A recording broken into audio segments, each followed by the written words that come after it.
I used to absolutely suck at Warzone, but I was determined to improve. I wasn't winning gunfights, and I would constantly choke in the endgame. 2 years ago, I changed everything. It changed my entire approach to the game. I broke dozens of bad habits through painful trial and error, and rebuilt my gun skill through corrective aim and movement habits.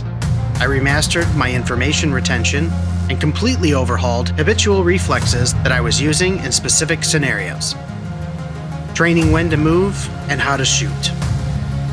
I wanted to develop adaptive gunplay centered around becoming a smarter player. I stopped trying to master settings and setups and started to focus actual areas of weakness to improve. My goal was simple. I wanted to become the Sweat. And today, I'm going to show you how I did it.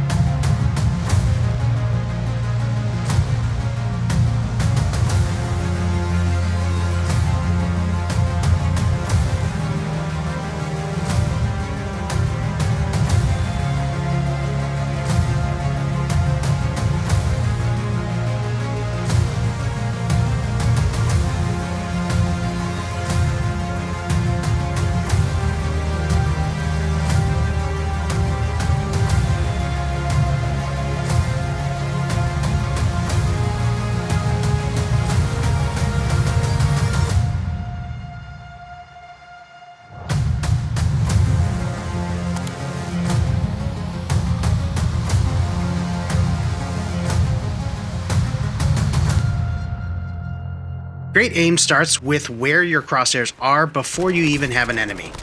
Too high or low, and you'll need more time to overcorrect when a target arrives. We will talk more about this in the game sense section later. Practice traveling and free looking, but keeping your crosshairs on the shoulder horizon in every motion. Most people know about recoil control, but few consistently build it into their gunplay. Once I started pulling down on the right stick in the opposite direction of the recoil pattern, I saw both long and short distance shots improve. Test both weapons in the firing range that you are going to run and practice compensating for the recoil pattern by pulling down in the opposite direction. This will vary based on weapons and controller settings, but for me this motion is about 25 to 30% pull down on the right stick for the duration of the time that you are firing. Where I saw the most improvement was building the habitual reflex to strafe sideways with the left stick. There's a gravitational-like pull on the crosshairs towards the enemy when you move the left stick sideways. Many players believe that aim assist aims for them, when in reality it assists in the tracking of the target while you're still able to control recoil. I'm not going to bore you anymore with breaking this down, you just gotta do it. Moving makes it harder for your enemy to hit you and easier for aim assist to do its job. If you're struggling with this technique, spend 5 minutes with bots every day and strafe in every fight so that your brain warms up to the motion and its benefits. This technique is by far my favorite to teach. A lot of players that understand the concept of aim assist forget that experienced players will try and break it. They do this simply by using movement or breaking cameras, which we'll touch on in the movement section. The solution is releasing the ADS, reacquiring the target in hipfire, and then aiming down sights again. You can also just remain in hipfire, depending on the weapon. It's simple, but so much more effective than trying to track your target during the aim slowdown if the enemy is trying to leave your field of view. Most people try to use their movement offensively, but I see movement as a way to get to safer engagements. To conceal your intent, and in extreme cases, break your enemy's aim assist. The simplest maneuver is called shouldering. You want to use surfaces to break the line of sight from your target. In a gunfight, you want to wait to engage until you have that surface, or once you get back to that safe surface. This entire concept is the cover management system. If you're better at starting fights from areas with more cover, you will lose less. Where things get wild is the directional fire indicator. This 360-degree compass can save your life when you're caught off guard. The directional defense comes when you take fire suddenly and have to course correct to cover based on that indicator. From the second your screen flashes red, you have to be reacting to misdirect those shots and put a surface between you and that directional line. I often will talk about the momentum of the push, which is where you are tracking an enemy already and predicting where they will pop out next, using movement offensively to create a cutoff route or defensively to break that prediction. This is essentially the master concept behind my Escape Artist videos, which I will leave a link in the description below. Close range movement without cover comes in the form of a camera break. This is how we break someone's aim assist when there is no cover by aggressively sliding past the shooter's POV.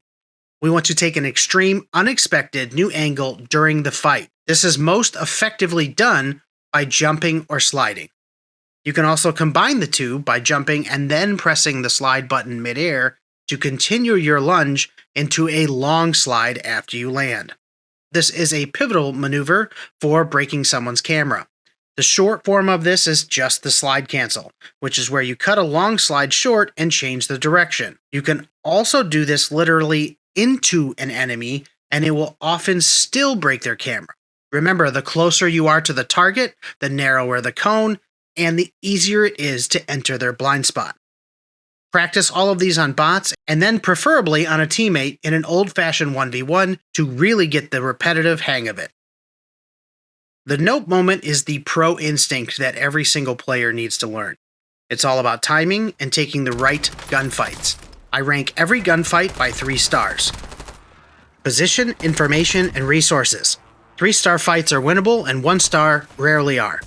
The nope moment is the decisive mindset to tell the difference. A lot of players think that becoming a better player means winning harder fights, when in reality it's about learning how not to take them.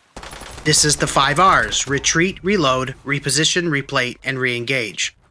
Positioning is at the top on purpose because cover is the shield to tip the balance in a fight that's hard to win.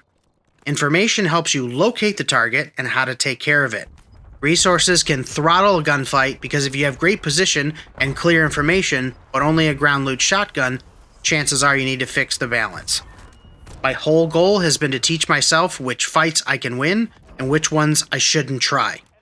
Basically, I want to take 3-star fights aggressively, run from 1-star fights, and most importantly, play 2-star fights smarter. Targeting players via directional audio can be overwhelming and often unclear.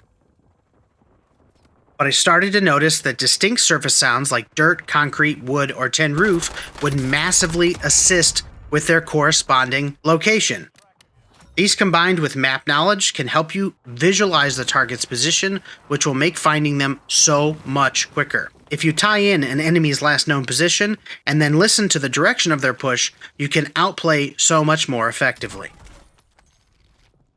This technique is a complex tactic requiring information and timing. How I practice this technique, I tell myself that no matter what, there is always 2. I stopped immediately thirsting down 1. Leaving ammo in the mag, I immediately pre-aimed the same position, anticipating enemy number 2. The more I reacted this way, the more effective I became at attacking the second enemy. I have more ammo and less correction time. If after 2 seconds I have no new info, then I will finish the kill. This is another warm-up drill I do every day, where I consistently switch to target 2 in the firing range for 5 minutes. I will also hot swap my weapons to get familiar with the instinct of how to do so mid-gunfight if necessary. This skill set is also super effective during the passive push based on the environment. In other words, once I head out of a building into an open area, I will switch to my long gun to be ready with the best possible weapon for the fight. Once I re-enter a building, I swap the long gun back to the short range for maximum close quarter potential. One of the biggest things I changed was where I was passively aiming. While great centering is a technique, this is more related to your game sense regarding a specific hotspot that an enemy would engage you from. As you approach the push, we're taking all dangers into consideration. Respecting where you're vulnerable from is the baseline to the cover management system. If you know where you can shoot from, you will make better choices about the cover needed to defend those areas. The flush is all about positioning control. Some players are great about getting the best position, but terrible about keeping it. Flushing is the technique used to blast your enemy away from that cover by using a lethal or a streak. This aggressive tactic to push them off of cover will create imbalance in the gunfight and can introduce an entire world of outplayability. Remember that you want to play 2-star fights better, and this technique will put you into the driver's seat by flushing them away from their power position. These are the main tactics I focused on my journey to improve. The most effective order to practice these techniques is to follow the outline of this video. Once you master your gun skill in Warzone, you can take your game sense to a whole new level. Thanks for watching. If you learned something in today's video, then hit the like button and subscribe to the channel. My entire goal is to make sure that both you and I are improving along the way. And the best channel for you to do that is right here. Keep building, keep adapting. SitRep out.